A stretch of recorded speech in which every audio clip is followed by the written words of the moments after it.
Well, hello, friends. Mark Holmes here, and as always, I want to thank you all for watching, commenting, subscribing, and being part of the Joe Boo Sports Report. Without you guys, as well as you ladies, you know that this literally does not work. I've already got my morning video up and things. We know that Dan Quinn and Kellen Moore will be interviewed by the Denver Broncos. We know that Amari Cooper says that he wants to be back, but the decision, of course, is not up to him. He wants to be back, and we'll see where that goes. And, of course, as Stephen Jones says, player acquisition is a 365-day-a-year job. And that is truly true because the Dallas Cowboys, just 2 days out of being knocked out of the playoffs, have actually signed 13 free agents to futures contracts. Now, these are, once you're out of the playoffs, you can start signing players off of practice squads and things to future contracts.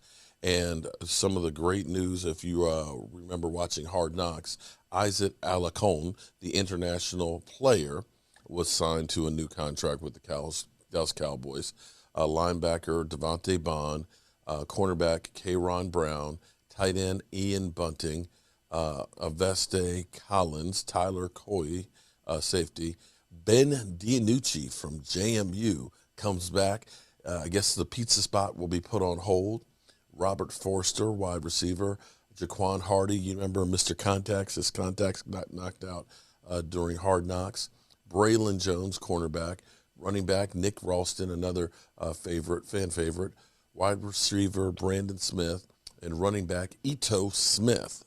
Now, here's the problem for the Cowboys. The Cowboys, as we stand right now today, are, if we look at the salary cap projections, which should be $208 million. It was jumping up from 185, which is great news. But if you look at this number right here in the red, you don't want to be in the red. You want to be in the black. You don't want to be in the red. The Dallas Cowboys currently are sitting $13.5 million over the salary cap. Now, that's not the end of the world. There's things and tools out there. You can restructure contracts. In fact, they just signed Dak Prescott last year. They already restructured his contract once, and you can do that, but you're kicking the can down the road. Amari Cooper, for example, says he hopes to be back, but there's no guarantee on it because here's the problem we have. We have a lot of top-end contracts. A guy like Demarcus Lawrence. D-Ware stands to be a $27 million cap hit. So here's the problem. You can restructure his deal, turn around and take out, $19 million of base salary, convert that into bonus money, and spread it out over the length of the rest of the contract. The only problem with that is that means that down the road, eventually it's going to hit. If you're going to roll the dice, per se, and say, it's okay because the salary cap is going to blow up and we can afford that later on, then that is a possibility. And with the new television contracts, we still have Amazon that's working on the Thursday night package. We know about the gambling money, and Lord knows everywhere you see there are gambling sites and apps, and more states are opening up, which will be a big cash cow. That they're looking at trying to have regular season games in Mexico as well as Germany.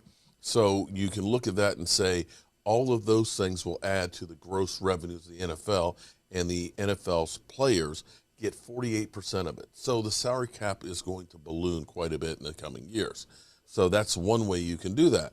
Problem is when you start getting aging players that you may not have on your team for much longer, kicking the can down the road means more dead money later, i.e. when you think about Zeke Elliott's contract. A lot of people will say Zeke is gone. Now, Zeke Elliott's contract is $18 million for a cap hit next year. If you decide to get rid of Zeke Elliott pre-June 1st, you're taking $30 million in dead money. So in other words, you would not only be paying his salary this year, you'd be throwing in an extra 12 that you're taking off of the thing. So that's not a capability. That's not going to happen. You can make him a post-June 1st cut, but you're basically still paying that $18 million. So Zeke Elliott, your only hope would be to trade for him, and I don't think anybody's going to trade for that contract. There are, though, ones that you could turn around and do.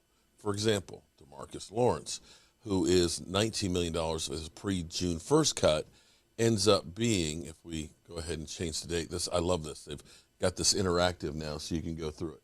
So if we say he's a post-June 1st cut, you'd have an $8 million of dead money, but you'd grab $19 million of actual cash that you can use. That one move would get you under the cap and give you an extra $6 million. Amari Cooper is another one.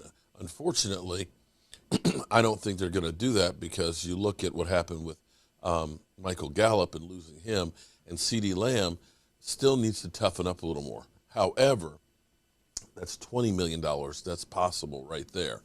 And as you go down through here, again, Tyron Smith, if you cut him as a pre-June 1st, you're going to have $12 million in dead money, but make him a post-June 1st cut, you save $13.5. And this is the game and the thing that the Cowboys have to do, because here is the problem for the Cowboys. Let's take a look at the list of the 21 unrestricted free agents, which means that come the league year in March, I think it's the 15th of March, I have to look and see the exact date. The problem is all of these guys, these 21 free agents, are free to make a deal with anybody. So you need to lock these guys down if you deem them somebody you want to keep before they get a chance to hit that market. And this list includes Dorrance Armstrong, our punter, Brian Anger, Noah Brown, Maurice Kalady, Corey Clement, Michael Gallup. Now, Michael Gallup will be an interesting one because of him tearing his ACL. That may behoove him to stay in Dallas, like on a one-year deal, to get himself together, because I don't think he'll be ready to start the season. Randy Gregory and his penalties. You have to decide how much are you willing to play Randy Gregory. The reality is he's probably in that $12 to $14 million a year range, a big chunk of change. Malik Hooker, safety, you want to hold on to him. Demontre Kazee, safety, you want to hold on to him. J-Ron Kearse, you definitely want to hold on to him. Jake McQuaid, Keanu O'Neal, and, you know, when you look and talk about Van Der Esch is probably going to be gone too. So you've got to keep some of these linebackers. Ty Nsekhe, I think he's gone. I think he's gone. He literally disappeared when Tyron Smith was out and they took Terrence Steele over.